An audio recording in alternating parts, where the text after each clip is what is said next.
Hi friends, good morning. ఎలా ఉన్నారు? బాగున్నారా? నేను కూడా చాలా బాగున్నాను.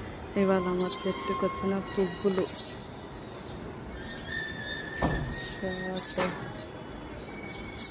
ఎంత బాగుంది కదా ఫ్రెండ్స్. కలర్ అక్కడ పింక్ వచ్చింది. ఇది మా తులసి చెట్టు, తులసికోట. ఇది నా మారేడు దళం. ఇది మా మనీ ప్లాంట్.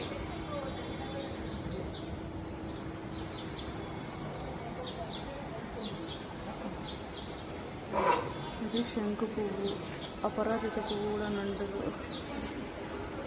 ఎవరు పెట్టని కదా రాలేదా? విజయ్ వినిపించింది అమ్మా. వస్తుండ్రాక. వస్తుండా?